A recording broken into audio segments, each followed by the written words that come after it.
organised crime groups are active in the north of Scotland.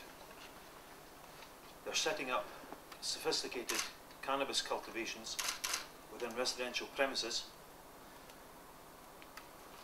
and they're harvesting vast quantities of herbal cannabis for onward supply throughout the country and possibly further. Cannabis cultivations and equipment have been uncovered in recent weeks in houses in the following areas. In June, we found one in the Dornoch area.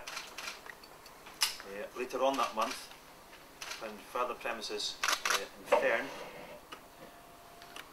In September, we came across one in Nairn, and weekend before last, we found one in the Newton area of Conan Bridge. Last week, we discovered a fifth one in the Milton of Leys area of Inverness. Now, in relation to those, I'm unable to go into specific details of these individual cases because of the active investigations that are ongoing. However, I will be able to provide you with some general information in relation to the activities of these organised crime groups.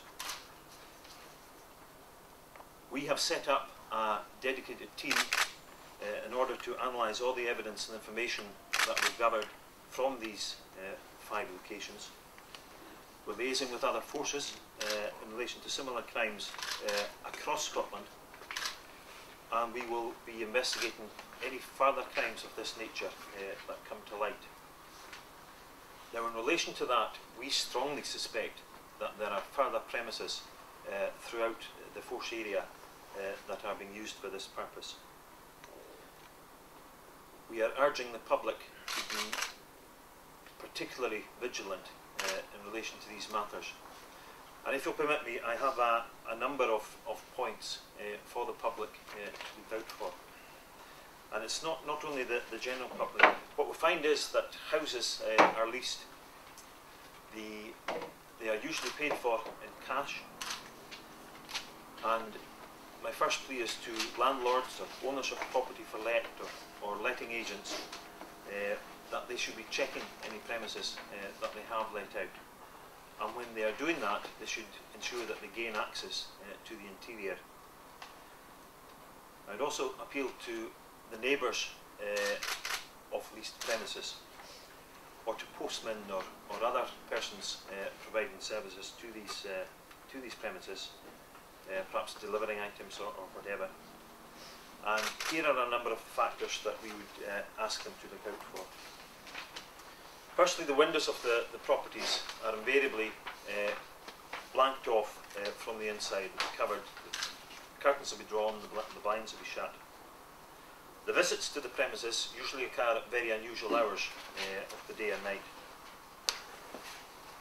People quite often do not live in the premises, but they will visit it perhaps on a daily or weekly basis. If they do call, sometimes they don't stay for very long. We found that the herbal cannabis, or indeed the byproducts of the process, such as fertilisers or compost, will be removed in black bags or laundry bags. Compost bags or other gardening equipment may be left outside, usually at the rear of the premises. There may be a vent protruding through the roof or out through a rear-facing window. There may be a pungent smell emanating from the premises, and there may be noise coming from the equipment that they use. Now, in relation to the equipment, we have 1 or 2 photos here to show you, and we will email those to you. But in general, the setup involves, in addition to the large number of pot plants and compost and fertiliser and plant nutrients, there's also a large volume of electrical equipment, and that includes lamps, cooling fans, transformers and switchboards and such like. And that allows the necessary heat and light to the cultivation to allow it to flourish.